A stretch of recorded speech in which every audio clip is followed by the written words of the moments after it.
Ladies and gentlemen, welcome to Retro Reminisce, the show where we look at older games and see if they hold up, and what we like, what we don't like, and all that good stuff. My name is Killjoy, and I'm joined by two lovely blokes. As always, on my right, Mr. Fruity Sammer. How's it going?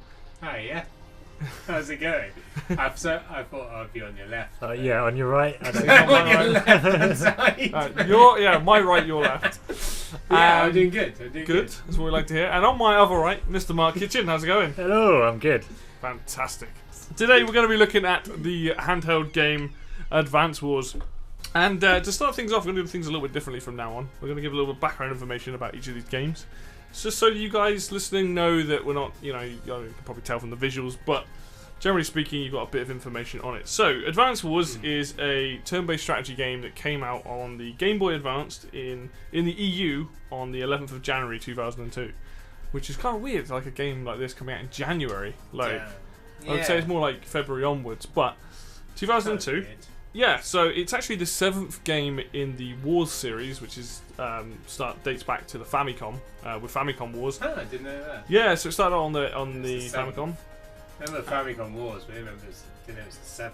Yeah, this is the 7th one, and this was the first game to get released overseas. Basically, like the Famicom Wars series never left Japan.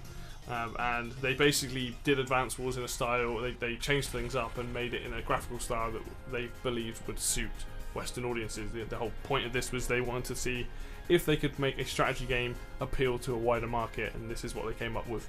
So yeah, this is Advance Wars. It is, like I said, it's a turn-based game.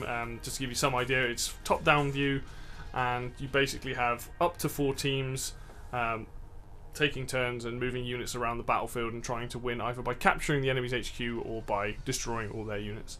That's the basic principle of it. So let's just get on. Let's just crack on to it then. Let's start with Mr. Mark. So I know this is a game you've played more recently, so you probably don't have a huge amount of nostalgia for it. But did you know about this game beforehand? I knew of it. I think, some of my mates when I was younger played it. I'd seen little clips of it. I'd seen the tank come up in Super Smash Brothers. Yes, yes. Little bits and pieces, but I'd never played it. Didn't know too much about it. Which is interesting because you like chess, you like turn-based strategy stuff anyway, so it's kind of weird to me that this is something, maybe because you didn't ever play it, but to me this seems like something that would be right up your field. Yeah, I never had a Game Boy Advance. Okay. It's like you said, I like turn-based strategy. So it made sense that we do this. Yeah. And I enjoyed it. Good. I still like getting used to the game. Sure. I mean, we've had 4 or 5 sessions of playing it, but I understand that it's probably a little bit more time with it, really. But yeah, I think you've got the general grasp on it. But yeah, it was good fun. Yeah, it was cool. Mr. Fruity Sammer, you've obviously played this back in the day. Yeah, I had it on Game Boy Advance. Yeah. I remember doing multiplayer. That's going to be link cable, I guess, doesn't it? You can do hot seat with it. You can pass the Game Boy around, but you can link it, I think. I think we link cable. Yeah. Remember rightly. I think so. Link? Or maybe we just do it. No, there is something that says link on there, isn't there? Yeah. I think we saw the link cables from I don't know, the other games we were playing on Game Boy Advance at the time. Yeah. Yeah, I remember playing this with my school friends. I guess I didn't have it when it was released. Well, I guess maybe so. I was 12 at the time. Yeah. So maybe I did. Because it wasn't that long after release. Because I remember playing a lot of this one. This is probably the Advance Wars I played the most of. Sure. So yeah, it's definitely retro. Yeah, absolutely. For me personally, I remember my brother. He had a Game Boy Advance. I don't remember when he got Advance Wars, but I think his friend had it and he played it there and liked it, and then he bought it. I remember we used to sit there watching him play it and being like, "Oh, this is colourful. This is and the little speaker on it pumping out this music and stuff." And I mean, I must have been probably a similar sort of age, 12, 13, I think. I honestly can't remember, but I remember my brother having... I remember when they got a Game Boy Advance. Yeah. I remember my brother, he had a job for a while, because I'm pretty sure he bought himself the Zelda Triforce Game Boy Advance, and I knew that was pretty new out, so it was quite expensive. But yeah, he definitely... I remember watching him play it and thinking, oh man, this game's quite tough. But he would play a lot of games, and then when he got bored of them, I would then play them and stuff. So I remember playing after he'd finished with it. But yeah, I played it a good few years back, and I've played the series ever since, and I like absolutely love this game. So that's the point as well. Me and you have both played later yes, entries in this series, yes, whereas Mark hasn't played any of them. So yeah, and we know like the dual strikes and yeah, and Dark Conflict and things like that, or very Days of dark Ruin. conflict. Yeah, Days of Ruin. very very dark. Yeah, well, the series changed massively later on. But yeah, let's go into things we like and don't like then. So let's start with a throwback to you, Mr. Mark, seeing as this is your first time playing it. So having now played it, maybe for a few hours, probably like 5 hours total, maybe something around that. What do you like about this game? Really like the graphical style. Yeah. It's just got that kind of feeling of like as if you're playing with you're like a kid playing with like toy tanks or something. Yes, absolutely. It's got that kind of fun element to it. It's like if you were a little child lining up some little infantry in real life, but you're doing it on digital. Like plastic toy soldiers. Yeah. Got that kind of fun, cartoony feel to it, which I like. And I quite like how the terrains and the maps are like fairly simple, but interesting enough to There's make strategy there. Yeah, strategy, like having the mountains and trees to hide in, but having the different placement of the buildings and thinking about how long is it going to take my little infantry man to get over to that building, and just thinking about how you're going to strategize your way around the map kind of thing. It's quite good. Enjoy that. Yeah. The music definitely stands out for me. Yeah, this is one of my favourite things about it. I've got the song stuck in my head now. Yeah. And then there's the slap bass thing. Oh, for Andy's tune. Yeah, that's really good. Yeah. I really like that. I actually think that, and I know a lot of people don't like the Game Boy Advance sound chip, but I feel like this game really pushes it to its limit, because that slap bass, I mean that's only one example, but like that slap bass on that track is so well put together. Yeah. It just sounds so clean and crisp. Compared to the Game Boy original game. Yeah, exactly. Yeah. Like all Even beeps and like boops. the guitar sounds and like Grit's one as well. Yeah, Pretty like well the bends done. and thing. They Yeah. actually sound quite a bit works. like guitars. Very impressive. Yeah, absolutely. Yeah, so I think that really always helps to have good music in a game. And Yeah, especially in a game that is turn-based, because it's not a fast-paced game, is it? No. So. Yeah, I really like the strategy. I like the the different units and things. Took me a few times of playing the game to get used to what did what, but you can always press B to find out how far your range is and things, so that's always good. I know we didn't play that many maps with like water. So I realised that earlier. We didn't really have too many airports or submarines and things, but the ones I did play of those were interesting. They were good. We need to play a bit more for me to really know how to strategize. Yeah.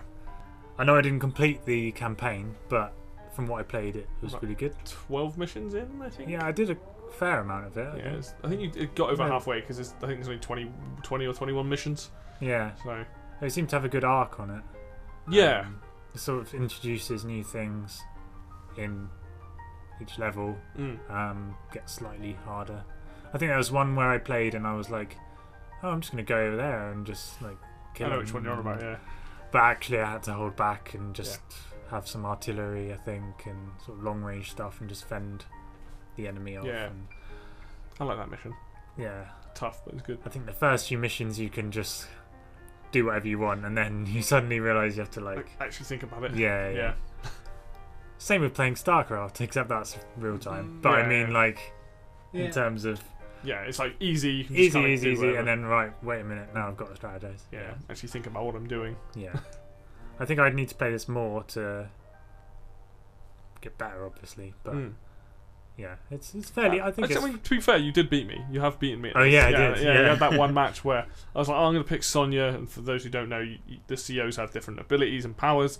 And I picked this one CO whose ability is for Fog of War, but we weren't playing with Fog of War because there's no point when you're both looking at the screen. You need to pass the controller around or whatever. Yeah, that's a good point. Yeah, we did play most of this on the Wii U. Yeah, and because it's easy to play there. And obviously, my biggest benefit was completely nullified, so I had like no buff at any point. But even then, it's not really an excuse. Like, you beat me straight out. It was a tiny little map, but it was like you got like 3 medium tanks. And I was like, I can't fight this off. Pure power. Yeah. Even though you're playing as Grit, whose advantage is long range and his direct fire stuff is worse, but clearly not in this game. Yeah, I think I've just thought about trying to save my money and that and save up for medium tanks, and it paid off. So that was kind of my strategy, was just saving money for bigger units, rather than getting loads of small units. It seemed to work, so that was good. It's just a good fun game. It's no like it's kind of a game for all ages. You know, it's not like violent or like kids can pick this up. And, so I mean, it's still war, but I know. It's not but, like blood and gore and that sort of stuff. I think it's kind of anyone can pick this up and enjoy it, really, unless you hate turn-based games. But I don't think it's too difficult to pick up. Exactly. That's the thing with turn-based games. It gives you that time to think about what you're doing, and it's easier. It makes it easier for someone to pick up and figure out what they're doing, basically. Yeah, absolutely. It really helps. It's like baby's first turn-based game in a lot of ways. But that's covers off quite a bit. I'm sure you guys are the same thing. I got plenty to say, but let's throw it over to Mr. Fruity. So what do you like about this game? Much of the similar things, like the colour, like the art style is definitely one of its strongest selling points. Music's really good, very recognisable themes, especially when you're playing like co-op. Like, I remember when we used to play it with like one Game Boy Advance. It's always really useful to know when the sound was changing, so you know when it's like your turn and stuff like that. Like, it's pretty recognisable.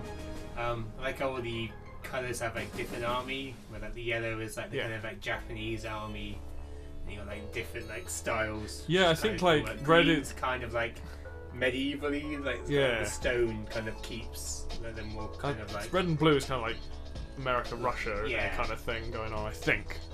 I know that all the gun models and tanks and stuff are actually based on things in real life, but I don't know which is which. I don't know much about actual war stuff, so I'm not the person to ask. I only found this out recently, but the yellow ones look a lot like the Japanese, like like the medium tanks, the yellow ones are just bricks on wheels. I love their like people carrier ones. You know, a little dude with like the glasses. It's like just a big box. It's like just a rectangle on wheels. It's so good. Really weird. It's so good. That's really good. It's really well designed. All the units work quite well. Like, everything kind of has a purpose. The recon units are only useful if you play for the war, but they all do stuff. They're all quite well balanced. There's nothing that seems too overpowered. Like, even like medium tanks and stuff like that still have like problems like range units. There's always a hard counter in there to everything. So. And like terrain also like affects some units more. They can't travel as far through like forests and stuff. Obviously they can't cover mountains.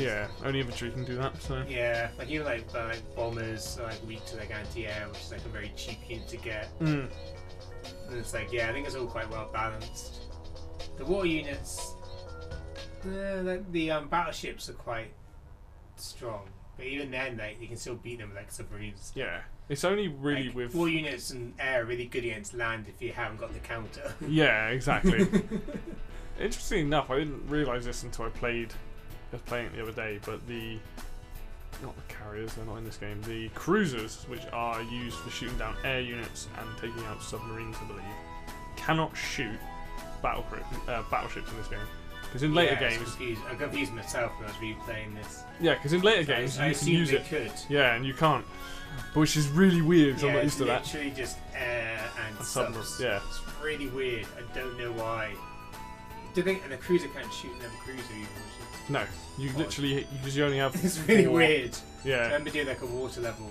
It's the one where you have to land the helicopter on it, isn't it? It's like one of the early ones, I think. I've seen one of the levels with a cruiser, and it's just like, it's weird. This is very odd. But that's just because we're used to playing the later games, I think. Like I know like the CO powers, like spice and variety, makes them all feel a big difference. I feel like each character's main differences aren't so strong in this one. But the CEO power obviously makes up for that. It kind of works. And so I guess it's like the first in the series. Yeah. Just having differences is pretty good. Kind of like the levels. Like I know like custom ones we found are a bit unbalanced. But at least there's like a lot of them.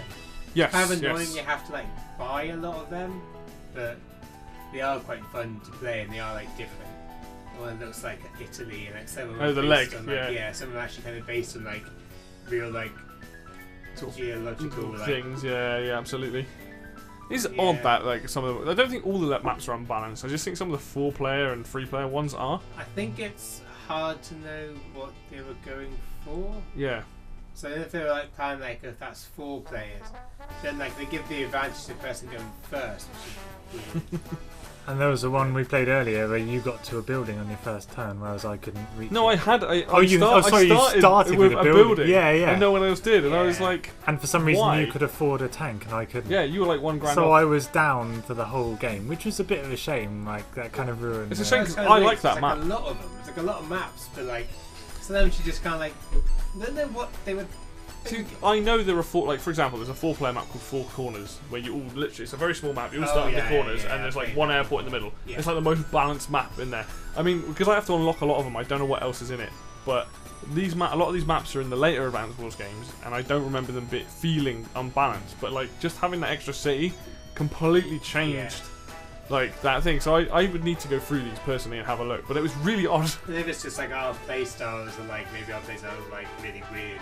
Yeah, maybe. We're not being counted in the way the game's meant to. I don't think. Yeah. But anyway, like, at least there's a large variety of them. Like, yes. You're not going to get bored. You also get pre-deployed maps as well. Like there's like 6 maps or something to play. Yeah, like, sure. No, there's a lot to choose from. Yeah. I guess the last thing I can really think of off the top of my head is probably the story mode. I do like the story. Like, the characters are fun, engaging. Like oh god, I can't remember her name now. Like the support woman. Nell? Sammy. Nell, that's Nell, yeah.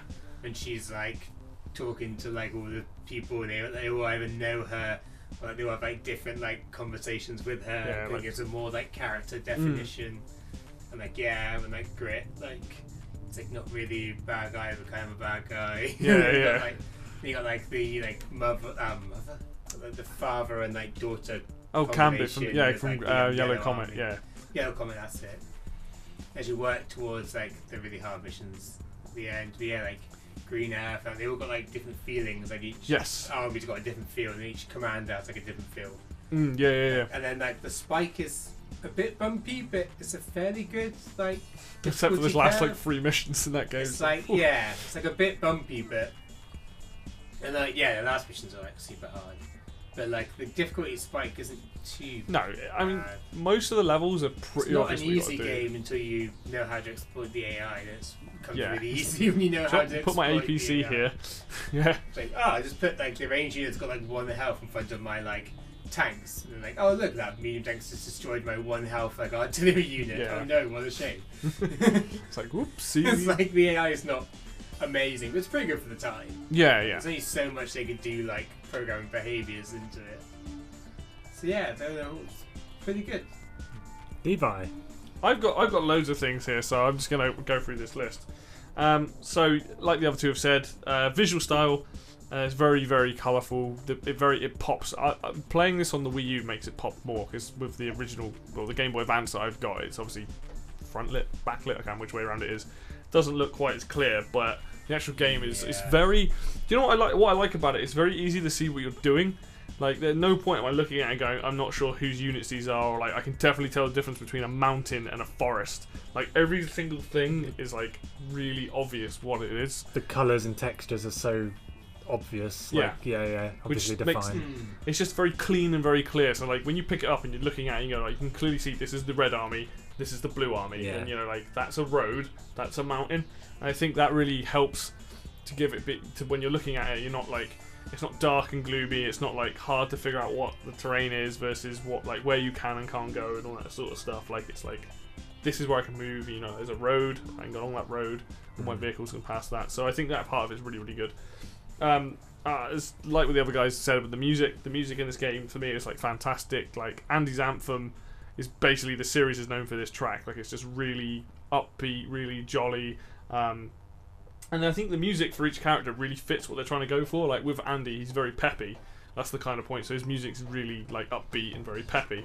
And then you have someone like Olaf, who's like the Blue Moon like main bad guy. He's like looks like a Russian guy. He's got this very like Russian sounding music, very like pompous kind of thing. Stereotypes. Yeah, there are definitely stereotypes in this game. And then you have like Japanese game series that has overblown stereotypes from other people. Absolutely not. No way. I mean, Kambi's a good example. He's like a samurai guy, isn't he? And his music's very like traditional Japanese. Yeah, his daughter has a harpsichord and sounds like very British music. Yeah, I never understood that. Yeah, it's very odd. Because if it's like maybe like post like World War II. Yeah, maybe. Like, post like disarmament, like America. It's very odd. I don't know, but yeah. But like, it's a very strange choice. I have my personal favourites. I like most of the music in the game. I quite like Drake, who's basically like an ex-pirate, so he's like a guy who's really good with boats. So his music's very like piratey sounding, and it's like, oh, this is great. Yeah. So I absolutely love like how the music brings that out in the characters. Like that is because you don't see a lot of dialogue during the game except for when you use your CO power or between missions. But the music kind of brings out that character's personality with them. Like with Max as well. His music's like very like meant to be like quite rocky. Do you like Max's music? Yeah, and it's sort of the fact that he's like this big brute of a man. It's like it's charges in there. It's kind of meant to emulate that. And I think it really pushes the GBA sound processor in this because a lot of people don't like the processor in the GBA, which I've already said. But I think there's a lot of good. This especially just sounds really, really, really, really good. What I really like about this game is that on the surface it is quite a simple game, but there's a lot of deep mechanics going on in it, and I like the fact that when you think about it, like there's actually a lot to this game. Like even for a strategy game, it's like you have to build units, you have to think about what units to build, you have to think about where you want to place those units, like capturing buildings, capturing factories, all this other stuff. How much they cost. Yes. Kind of thing. Like I didn't realise until I was playing it today when I was writing the notes for this. I was like, there's actually loads to this game. Like in my head, it's super simple. I just every turn is build units, move units. At the end, before I end my turn, build more units. I don't really think about the other things in between, but my brain. It's literally like a turn-based strategy. Yeah. And like the way you've got like the conquest and stuff. So you got to worry about like money and income. Yeah. Cities you take over to like gain more money like each turn. So you have like the economic, and also you have like you really have like macro and micro. Even though your macro is still like on the field taking cities. You do have to worry about how much money you're making and saving money for next turn and stuff. It is surprisingly deep for like a very simplistic combat system. Yeah. The strategy systems are. That's what I was trying to do with that game we were playing earlier. I sent those two guys off to the right and caught some buildings. I was like, well, that will help me like get my money. Economy. Like they can just go off to like the buildings that no one seems to be going after. Yeah.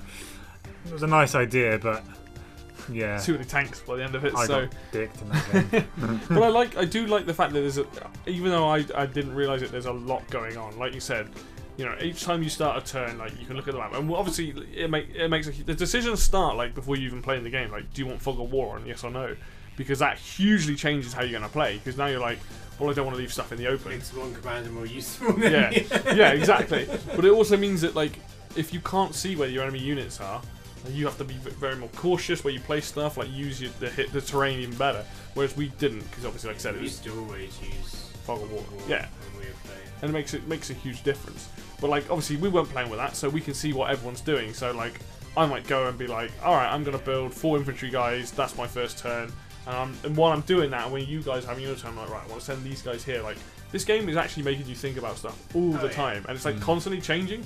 Because if you build a tank, I'm like, well, I need something. I need mechs to get rid of that tank, or I need a tank of my own. So you constantly figure out what you want to do and reading what the other players are doing.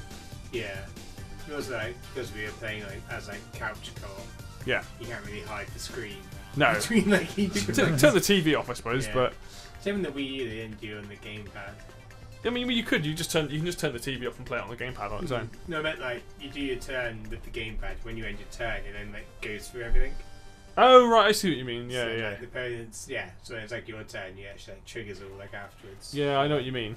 Yeah. They're trying to like hide things, and you end up see if they move something over there, maybe. So Yeah. you don't see their turns actually go. Yeah, I haven't played this on the GBA, so I don't know No, what it's like to It play it gave linked up. another level of strategy. So, not being able to I see can their imagine turns it's like resolve. makes it more interesting. Cause If you don't you- know. Especially Fog of War, you have no idea what your opponent's doing Yeah. unless you Yeah. literally walk So into them. you and I, if we were playing on it, like let's say we were just playing the Wii U version, you just literally turn the TV off, you can turn the sound up on the gamepad, and you just pass the gamepad because I won't be looking at what you're playing. I So we see, can just yeah. play it on the gamepad. Yeah.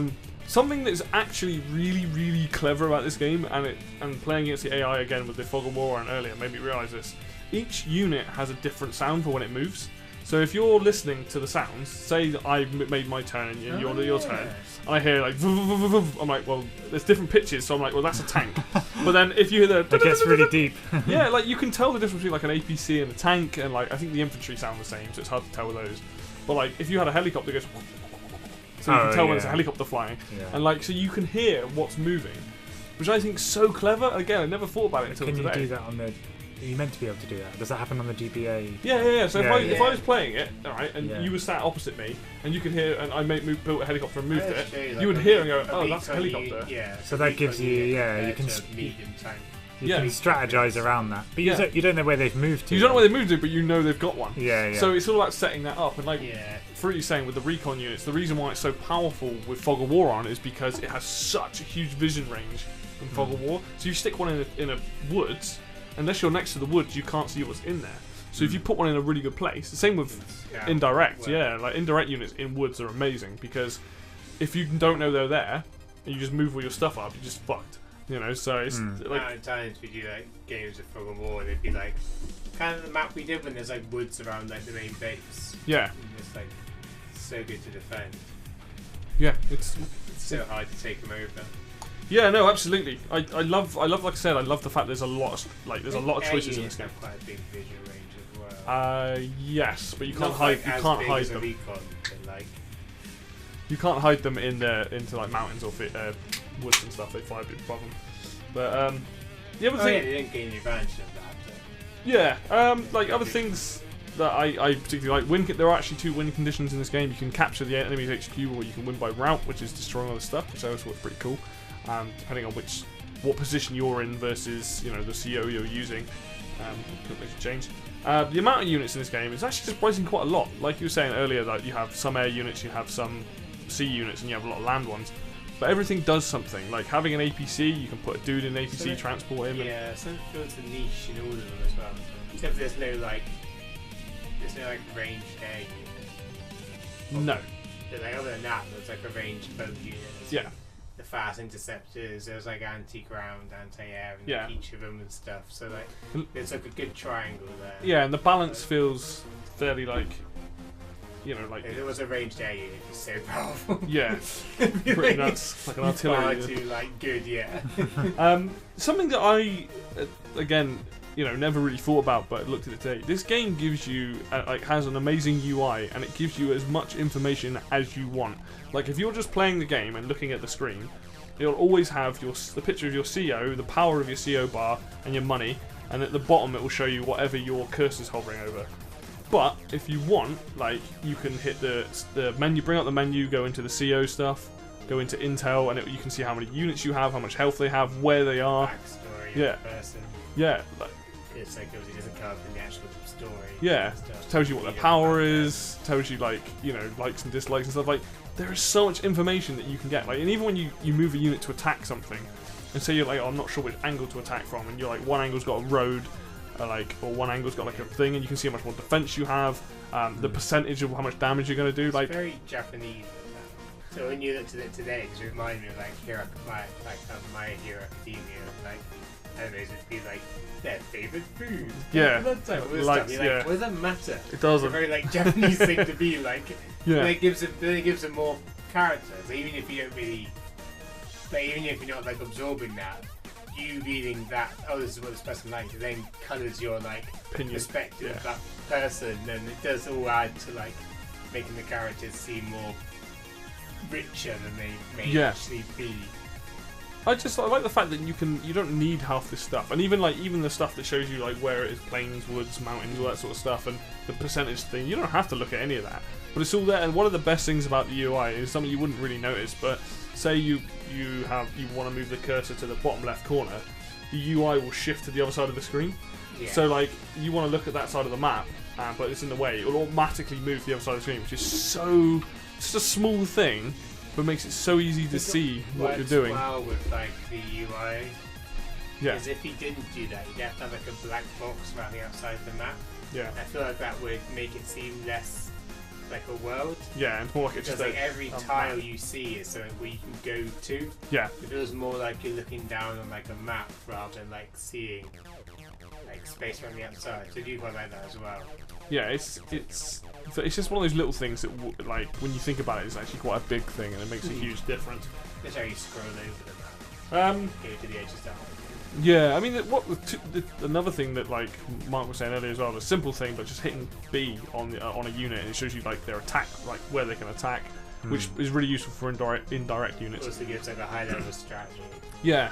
You can avoid the indirect units and go as close as you can without getting shot by them. You can decide the exact square you need to be on in order to choose which units you want to get. Yeah, without getting shot. It doesn't really help when we're playing it, because then you can, like, if I lined up my artillery, you could be like, well, I'll just move all my units away. Yeah. So when we were playing it, when you could see, but if we played it, if we couldn't see, then it'd be like a bit more interesting. But even then, there might be a situation where I have to attack into that. There might be a point where like I have to attack now, and I may have to just take that sacrifice.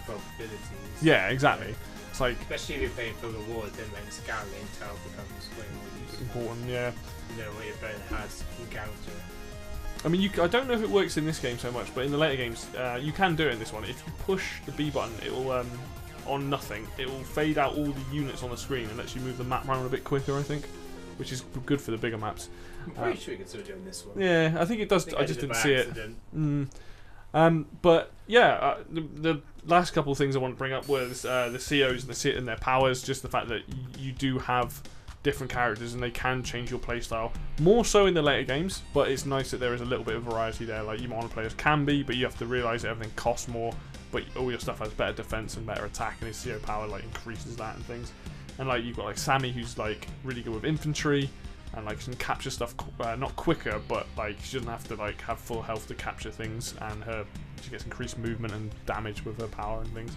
And I like the fact that there is that choice. That it's not just like everyone's just a CO with the same sort of power and no personality. It's like, no, there is actually a reason to pick these characters, and that can help. Maybe you look at the map and be like, oh, there's a lot of cities in this one, so I'm going to play as Sammy because I'm going to be capturing a lot. You might think, oh, there's actually a lot of open road or a lot of places for indirect units, so you might be like, oh, I'll play Grit because he's got good indirect units.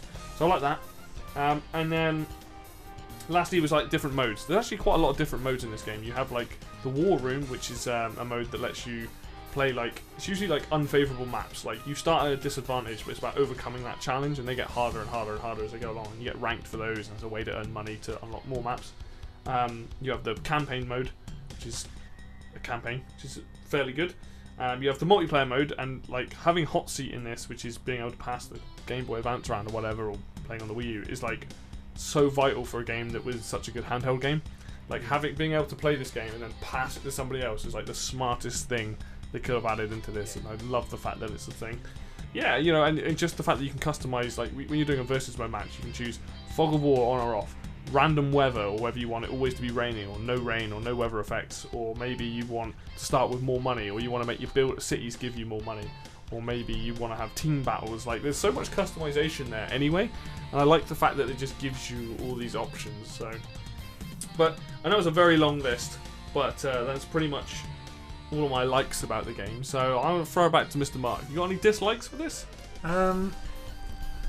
Main thing I thought when we were playing was, and you're going to disagree with me and Dave's going to agree with me. Okay. Is the advantage that the first place player has. Yeah. Okay. Because you get ahead in every aspect of a game in a multiplayer when you're the first player, because you're the first to move, like create units, which means you move them first, which means they'll be closer to the buildings first. You're going to be the first one to have more money than anyone else. You just got that one step ahead for the whole game, and it was a shame because, like, I just felt like I was at a slight disadvantage to that. Obviously, I'm not as good, like I'm not as experienced at the game as well, but I did feel like slightly disadvantaged. It's weird how the maps don't seem to counteract. So if you gave like the person going second like an extra city or something, it would like not to the point of, like Hearthstone where like we're actually going second is like way better because you have the extra card. Yeah. You don't go like that far, but like if there's like a bonus for that person, it'd make life like more equal because that's you're always constantly like. Yes, you're on the back foot, you're countering them, and you don't get a chance to set the tempo yourself, which is a bit weird. Yeah, you're always trying to fend them off rather than taking control and like. But it's not bad. You mean you can play like that? Like, there's a strategy. Yeah. So I guess you get to build the counter to them, but they still get the ability to like get money from buildings before you. So like you're still always like playing back unless you can like. Yeah. Overturn them and then they're countering you. Yeah, I didn't feel like there was a point where I could push my own agenda. I felt like I was always trying to fend you off. Sure. Yeah. It depends on maps, though, to say. Yeah. Some of them are more balanced. It's like some of them just give the first player like benefits, and you're like, why are you? Why? They've already got benefits. I disagree, but this is only because I've played like a lot of the maps. Now I obviously haven't played. I don't remember. I don't know why the map that we played on I had an extra city and no one else did. Like it makes no sense unless you're doing like a 1v3. But even then, like the rest of the map, if you take that city away and look at it, it's fairly balanced. And the reason I don't think it matters is because if you pick a map that isn't a small map, let's eradicate the fact that on a fairly small map. But even then, you're not going to bump into each other on the first two turns. The map we played with the three of us, like me and Mark. Yeah, but that was unbalanced because I started with 4 cities. And you at the top, yeah. Yeah. It's a map that's designed really for 2-on-1. Yeah, which I didn't know at the time. They don't have like extra. They just have settings by like player amounts, which I find a bit weird. Yeah. But they have some extra like subcategories. I feel like if you take a balanced map where like you start with the exact same things, which there are some, and they're probably most of the 1v1 maps, it doesn't matter who goes first because at the end of the day, that you still got to meet together in the middle. They still, yeah, but you get to the middle first. Yeah, but the opposition. If I go second, let's say I'm playing like one of you, you go first. Let's take I think it's Brace Range or whatever. It's a map that has like it goes up, then right, then down. Like it's almost like an M shape or like a W or something like that. It's not a massive map, but it's not also it take you maybe 3-4 turns to get to the enemy's base. That's so much time to set up, being like, right, I'm gonna have some. He's building this. I'm gonna build some indirect units. Yeah, but you're countering them.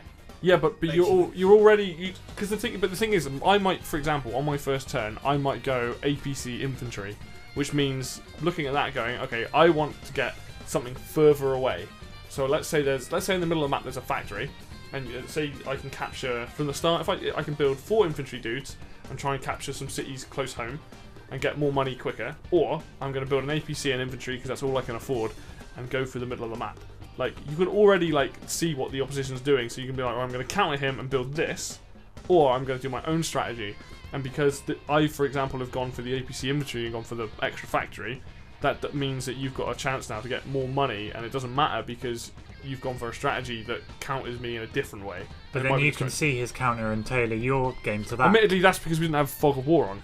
But even then, that does make a big difference. But even then, like, if I'm doing that strategy and you decide to capture cities closest to home, in the long run, yes, I've got a factory in the middle of the map, but you can then suddenly pump out 2 tanks a turn, and I can only pump out 1. It's like, I suppose this whole problem wouldn't exist if we played it where we couldn't see what each other was doing. It wouldn't. I don't think it exists.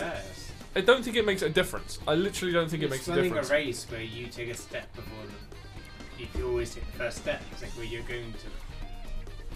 I don't think I reason you gained an advantage because, like, us, like, let's say all four of us were in like a corner. And we had to take steps towards something in the center.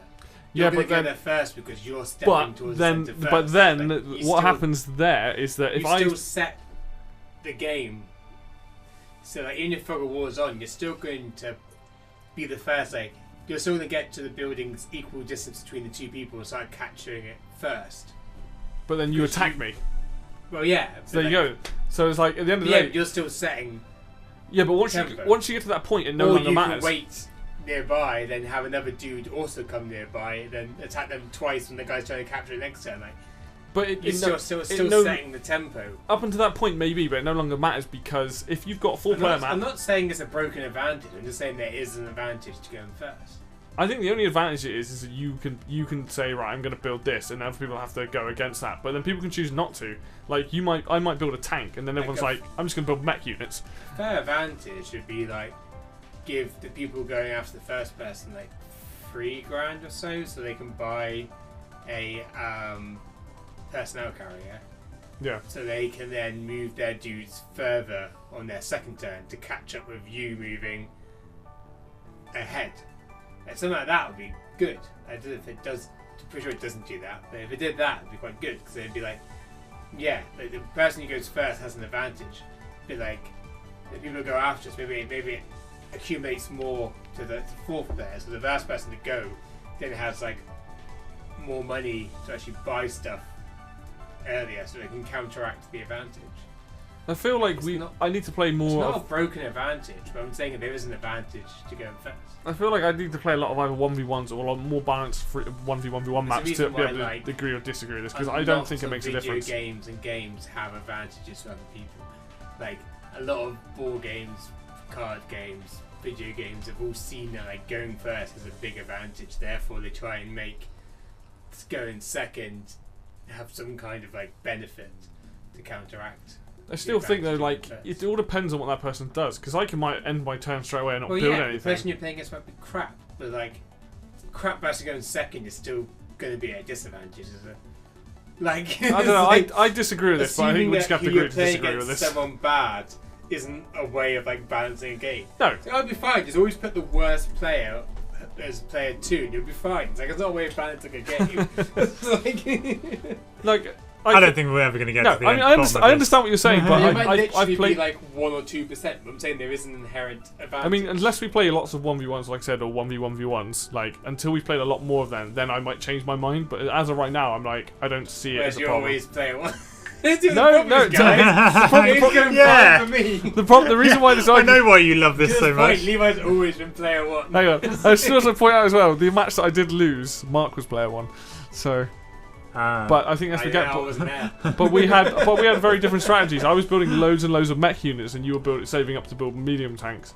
So I don't know. Maybe if I was building medium tanks, I don't know. If you're a crap person going first, and you equals out the advantage. No, Levi was right. I feel like it's proving our point. Yeah. No, what I'm saying is like to your point, yes. But I need to play like more games. I don't think it makes a difference. Like I really don't think it makes a difference. There is a good amount of strategy in this game, but I felt like there were points of no return, really. There is a point where you just know, like, there's no way getting back really from this. Badly. Yeah, like, when I've played other strategy games, there are ways of, like, completely changing tack and managing to counter something really ridiculously, which can be really fun. Yeah. But I feel like things kind of snowball, and we played that game earlier and I could have tapped out a good few turns before that I did. Yeah. But I just kept playing anyway, and it just got worse and worse. Kind of feel like. Yeah. So I feel like I do think the strategy generally is really good in this game, but there is an element of feeling like a bit despondent once you get to a certain point. You feel like, oh well, there's no way I can turn this around now. There's not like some crazy StarCraft strategy where I can go and like build a new base the other side of the map or something. Yeah. I hope they don't find it. One thing I feel like I wish they did is made like the CO powers trigger faster when you're losing. They do. Like, but like by a greater degree. Oh, okay. The game we had earlier, I could have done with my CO power one turn before I got it. I was so annoyed. A couple of times I've been playing, it's like things are going really bad, so you're like, I wish I got this a bit earlier. Yeah. 1 or 2 turns earlier, getting the CO power might be like a good way of doing that. You'd like Dual Strike then, Mark, because Dual Strike gives you 2 COs, and if you get if you're massively losing, you basically get 2 turns in 1 turn because you switch COs, and you can have massive comebacks like with that. Especially if you get in games as well, like the superpowers. That's what I mean. Yeah, the Dual Strike thing. Power. Yeah, and you get 2. You get your basic power, and you get like the power above that. The later games do balance this more. Like, it's just because this is the first one. It's getting that balance though, isn't it? Because you don't want it to be to the point where it swings completely. Yeah, because otherwise then that just means the person who's dicking you over has no sense of like reward for like having got on top of you. So yeah, it's getting that balance, isn't it? Like the Modern Warfare thing, you don't want the death streak to be better than the kill streak. Yeah. You want to kill 5 people. The guy who dies like 3 times has like a bigger advantage. Like you want that guy to feel like, oh, I've got a chance now. Yeah. But you don't want that. You don't want to reward the guy for dying a lot. Yeah. That kind of problem, isn't it? That's just counterintuitive. Yeah. Yeah. You want to make the guy feel like he has a chance, but you don't want that guy to then overpower. Yeah. Gotta love it. Yeah. I think that's about it. I can't really think of anything else. Sure. I'll let you guys have a pop. Yeah, Mr. Fruity. Yeah. I think a lot of my problems that you've already heard, and I kind of agree with Mark on the bit of the like post first turn like perks. Yeah. But also like a lot of the strategy stuff. I mean, I haven't really played this enough. It's not like there's like an esports circuit for this game, so like it's kind of hard to like know what like high level strategy is. So I don't know if we're like above the average level of strategy they're expecting of players or like lower. So it's kind of hard. Like I think everything seems balanced. Yeah. Like the maps just don't. I think the maps make a huge difference. I think that's really what some of the maps are like really good, but other maps are like, did they play test this before they just whacked it in there? Where they're like, oh crap, we need to make like 20 maps by like Friday. Just like make any old thing and just like put it out there. It's like I don't really know. Like the names of them don't mean anything. Like if there's a name where it's like against the law or something, it'd be like a 3-player map where like one guy's got like barely anything but has the ability to get a lot of stuff and he's got to try and get a lot of stuff before the other 2 attack him or something. If there was like something in the names that kind of indicated how balanced they were, like or like having subcategories to be like, actually this is a 2-on-1 map. This isn't a 3-player map. Instead like balanced, unbalanced or something, So you know, like, oh, this is actually a 1 versus 2. Like this isn't just 3-player, but this is like 3-player, like not all v all. Yeah. Like if there's something like that, like, I think maybe having like subcategories would be good. I guess I'd take up more space on the memory of the giveaway rounds. One of the main things I found, which I think is really emphasized, is when you move to a tile, it doesn't tell you the defense of the tile. Not until you're on it, Because I've had this before where I've been like driving my little tank. I've been like driving up against an enemy and I'm like, wait a minute, do I get 1 defense on the plains or do I get 1 defense on the road? I keep forgetting. You get 0 defense on the road, 1 defense on the plains. I keep forgetting that, and it's really annoying me because when you drive there and it says like wait or fire, like it doesn't say like. Doesn't it? If you're not selecting anything, if you just hover over the place, doesn't it tell you? Well, yeah, that means you have to deselect the character, then go over to the tile you're just on. Like I kind of wish it just said like when you drove there, it would say like the same panel. It might, not in that one. It might at the bottom still, but I honestly wasn't looking at it. I think it does. Cause I was looking for it today, so I was like, this is something I find annoying. I'm pretty sure, like 90% sure it doesn't. Yeah. What I wanted to do is like drive there, and the little tile at the bottom be like, you got this much defense. Yeah. You'd be like, oh cool. That's the one thing I kept annoying me. So it's like, do I get advantage? Now it's like deselect it, go over to the tile, and be like, oh yeah, there is 1 defense on plains and 0 on roads. Yeah. Oh okay, so then I'll drive around to the other side of it. Yeah. It's kind of like, I wish that didn't happen to like. One thing the only other real problem, and that's just one thing I think is actually like, that'd be quite a nice thing to have, rather than being like, I think this game seems unbalanced on these maps, but I don't really know. Yeah. Another thing I have a problem with is the last 2 missions on the campaign are bull. Like they are just so hard. Like unreasonably hard. Like there's only one strategy that will win you this. Yeah. It's like it's really difficult. The rest of the campaign at that point is fun. It's like, oh yeah, it gives you like your rankings for your dudes. Like, oh yeah, like last time we did this you got like an S rank with Andy. Do you want to try this with like Max or try this with Sam or like oh, Sam's on your B and the other 2 people are A. Do you want to try and do Sam again to try and see if you can like get a better rank this time? But the campaign I think is quite well done, but like the last 2 missions are just so hard. unbelievably difficult. Yeah.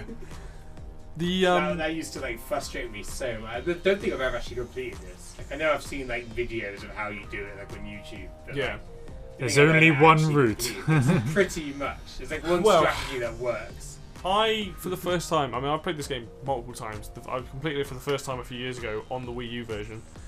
And by looking it up, being like, oh, because so in this campaign, depending on which mission you do, you'll actually get different people at the end. So I don't have all the COs unlocked because I need to play through the single player again to get Eagle and I think Nell and Sturm. But like the way that I did it, I had Grit at the end, and they're like, well, basically put all the blue units together, and then so the last person you face in this, Sturm, his CO power drops a fucking moon or meteorite on your units and does like 5 damage. It does like half the health of everything. So powerful. And you need it to fire in a certain location. So it's like, oh, if you've got Grit here, you just land everything there. It hits that. His thing takes forever to charge up, luckily. Then you just put everything along the side of the mountains to just shoot long range. So it's like, to do any other strategy, like, it's very difficult. It's probably not impossible, but it's like... It's like unreasonably hard compared to the rest of the game. Yeah. It's like the one point where the difficulty just spikes insanely. It's like, I don't understand. I've had no fun time with this campaign up until this point. Yeah, things have been difficult, but after you do it once, you're like, oh yeah. So. Another thing I found playing the campaign is that I kind of wish it literally said what the win objective was in the campaign when you start the mission. Yeah. It's just this mission, whatever, like, then it goes into it. Yeah, because it'd be like, oh, in this game I gotta take a lot of bases. And you're like, whatever, just pressing A through the text. And then you do the mission and it was like defeat, and you're like, what did I lose? And when you actually go into the game, then go onto like the intel. Oh, it tells like, you. I need to capture 8 cities. Yeah.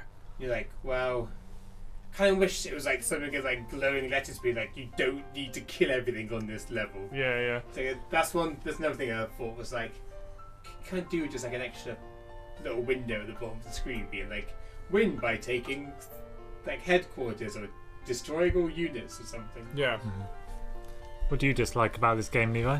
To be honest, like, I generally don't like I don't dislike anything about this game. Yeah. But the two things. Don't diss this game, man. If I had to pick 2 things, it would just be, as Fruity was saying, about the difficulty curve on the last 3 missions are insane. Like, so hard. Not so much like the final mission is just ridiculous. The other 2 are doable, but they still spike massively. Like I don't They're doable, but like not in a fun way. No, like everything up until that point is alright, and then you suddenly hit like your clone of Andy, and that's like those last 3 missions are ridiculous. So it's like, you know, I don't get me wrong, I like the challenge, and to be fair, all the Advance Wars games, the final mission usually is like insanely difficult. I've completed. That's true. It's not like a normal series where you expect to. I think it's kind of like designed to like test you. Yeah, it's like, here's what you've done everything now, use all these units, off you go. My other thing is actually such a minor thing, but this is only for people that have never played, who have played the game before. When you reset this game and boot it up, if you want to do the campaign, you have to play the tutorial, and there's no way. I didn't play the tutorial. Yeah, you didn't play it, because I'd already completed it. Which is probably really stupid, but the tutorial is like a mini campaign. It's all about Nell versus Olaf, like he's invading Orange Star, and each mission teaches you something different, like how to capture, how to move, terrain, indirect units, all these different things. I basically, like, you just told me what to do. I was like, here you go, and off you go. Yeah. And for me, when I was, like, the footage I've recorded for this, I had to play through that bloody tutorial, and I'm mashing through the buttons, but, like, you have to do exactly what she says, or she complains at you and stuff. And it's just like, oh my god, you can't even do the main campaign without doing it. Yeah, this only applies it only applies to people that have played the game before, and it's such a minor thing. In all honesty, unskippable tutorials is always a problem. Yeah, it's like you should always make your tutorials skippable, especially for people that just know what they're doing. Especially it is when you start the campaign again, you don't have to. Yeah, like you should just make it skippable. It's like, god damn it. But honestly, the things that I dislike about it are very minor. Like, I don't actually have a single like proper problem with this game. Other than like, I don't know if the multiplayer is that balanced. Mine are quite minimal. Yeah. It's like, tell me the defense of the tile I'm going to before I attack. just like, lazy, man. That's tell what it is. me the win conditions rather than like kind of hinting at it in what the characters are saying. Yeah. Just give me a big glowing screen. Give me all the answers, man. I just wanted it to be easy. Tell me I just everything. need to know the win conditions. You just start playing chess and go like, oh yeah, by the way, like the conversation we had beforehand is actually like I just need to get my queen to the other side. Like, oh.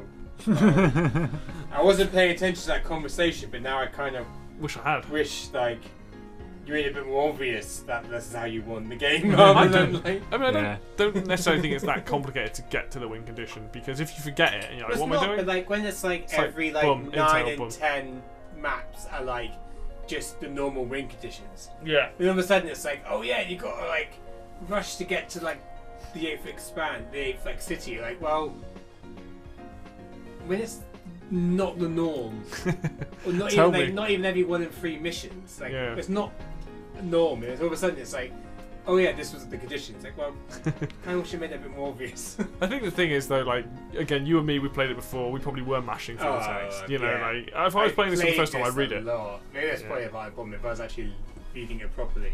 Yeah. But like, yeah, I've easily played this campaign at least like 9 or 10 times. Like, I've Yeah. played this a lot. All right, so I think that brings us to the end of the things we don't like about it. So let's finish it off then, and let's. Do you think the game still holds up, Mr. Mark? Yeah, I think so. Yeah. Primarily because it has that retro feel about it, and it feels more timeless than other games of its era. Yeah. There's a That's lot true. of games that came out in the late 90s, early 2000s that were 3D games that have graphics that look really poor by today's standards, mechanics and physics that don't work. Or Legons. Yeah. Oh dear. Physics and like that just look horrible by today's standards, whereas this game is like, it's got that retro look, Yeah. it's got cool music, it works well, it looks good, it's easy to pick up, and yeah, I just feel like it, even in 20 years time, you'll still enjoy playing it. It's like playing, if you was to play Shovel Knight in like 10 or 20 years time, it was, because it's like a retro looking game, it's never gonna feel That art style like never. like it's stuck in the past kind Yeah. of thing. Yeah. It dates things more than like trying to be like advanced. Yeah. It's like rewatching CGI from like the early 2000s. It's Oh yeah, like God, Harry Potter and stuff Yeah. like that. so Lord of the Rings. dated. Yeah. Whereas like if they did like some puppets in front of like a painted background, it's so much better. Yeah. So yeah, I think having a retro feel makes it so easy to come back to. It's a game where, like, you know, it's nice in its simplicity kind of Yes. thing. It's not simple because it involves a lot of strategic thought, but I mean simple in terms of like you move things and you take your turn. Yeah. It's not like there's loads of fast action going on. Yeah, or yeah, anything, absolutely. like, yeah. So I think it'll always be easy to come back to. Yeah. Not that I played it back in the day, but yeah. I can. You could probably pick it up in like I was aware of what was happening at the time, the era of Yeah. gaming. I know of their work. Yeah. basically, we could pick it up at some point again and play it, and you'd be alright with it. Yeah. Yeah. I think this is a fairly timeless game. It's like playing Super Mario Brothers and Super Mario Bros. 3 and Yeah. stuff, and those games will never get old. Yeah. To the likes of you and me. Yeah. Well, there's plenty. It's not just Mario. Because I just feel like 2D retro-looking games Like a cartoony art style. Always holds up. age a lot better than 3D advanced looking realistic stuff. yeah. That's my main reason why I think it'd hold it up. Sure. And the only reason, like, I haven't really played any games similar in terms of like turn-based. Well, I played turn-based games, but I haven't played like XCOM or like things like that. So I don't really know what to compare this game to. Sure. I played turn-based games, but I played like Worms and Pokemon and stuff. Yeah.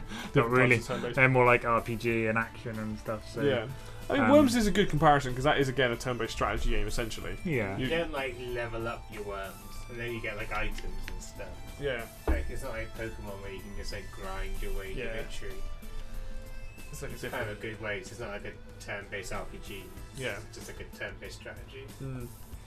Like anything like that. But I know what you mean. If you haven't played a lot of games like that, like XCOM is a good comparison in terms of moving stuff and attacking. Obviously, that game has like time units and some different aspects to it. But that idea, like if you haven't played a lot of games that are turn-based and that are similar to this, and that you don't really compare it to, that's fair enough. Like I can see from your point of view being like, I think this holds up because I had fun with this.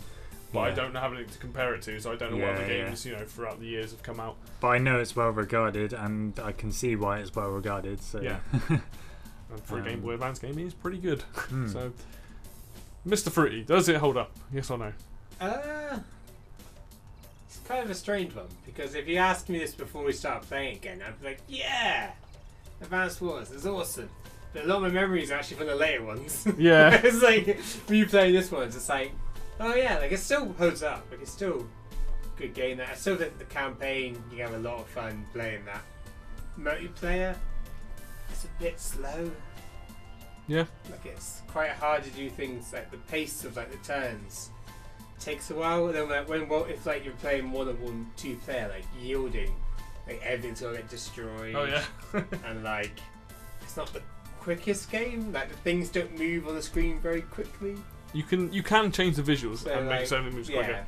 See, so I haven't played any later Advance Wars games, so I don't know what kind of improvements they've made in the series. They get pretty advanced.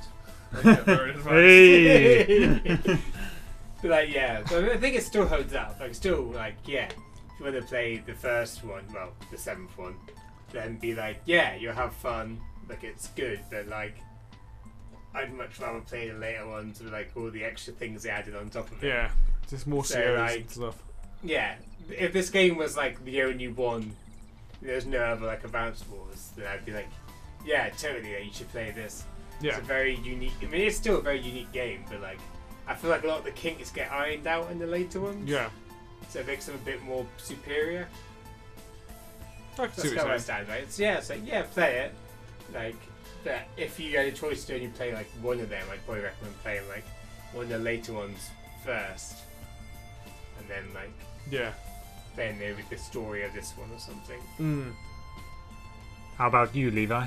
I mean, the easy answer is yes. This game absolutely holds up 100%. It's interesting you saying about playing the later ones, because if Dual Strike is my favourite in the entire series, the only thing I would say about Dual Strike is there is a lot of units in that game, and it can sometimes feel a little bit needlessly complicated compared to the first two, which I think, especially this one, is very grounded in like there is a set amount of units, and like you know what everything does. And then in the second game, they only add one new unit, which is the Neo tank, which is more powerful than a medium tank, but medium tanks are still good against it. So it's like a weird, like there's I forgot I did the Neo.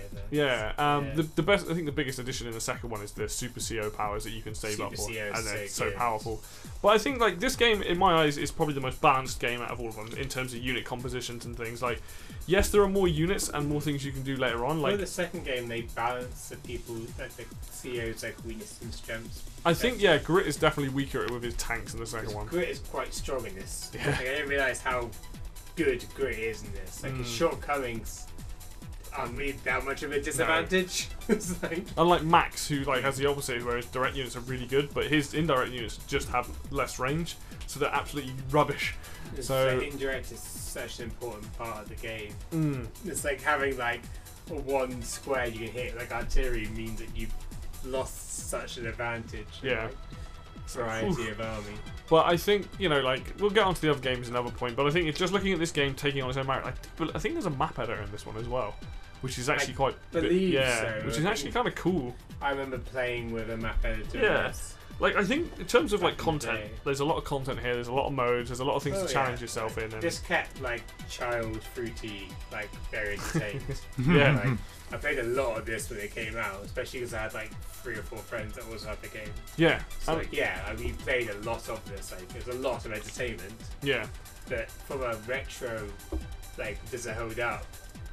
Like, just rather play the newer games. Yeah, I mean, it's not a bad game. I just rather play the newer ones. I suppose the way I would look at it like this: if you want a slightly simpler, more focused game, then play the first one. If you want to play like more complex strategies and more things, play Dual Strike or play Days of Ruin Dark Conflict, because whichever, depending on which region you're in. That game changes up a lot of strategy. That's very different in a lot of ways. But like those two games that came out on the DS are probably the best two in the series.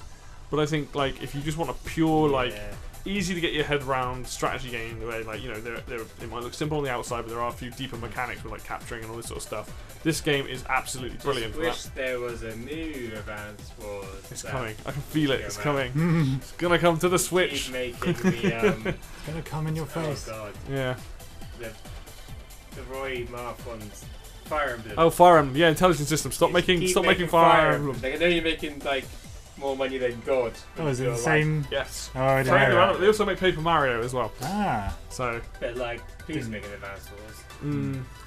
They've said they want to make one. They said they want to make one. So fingers crossed. And that was recently. When was the last Advance Wars? Switch. Well, hopefully they make one for the Switch. But yeah. 2006. The last one to come out was like 2012. Really? Yeah. Oh. It's like 2012 or 2000. It's either 2012 or 2013. The 3DS? There isn't one. There's two on the DS. Oh, okay. So Dual Strike and then Days of Ruin or Dark Conflict. Oh god. It's 10 years old, man. Like, no, not 10 years old. It was 2008. No, it's definitely like 2012 or something. So. I didn't realize it's 7 years. Yeah, it's been ages, man. Well, like, ages, but also, like, I thought they all came out in, like, the 2000s. I didn't realise. No. One snuck into... What's like the next year? Yeah, no, so, I mean, the thing is, like, hopefully they will look at making one. And yeah, they said that they want to make a new one, so I'm all for that. The Switch would be perfect, but...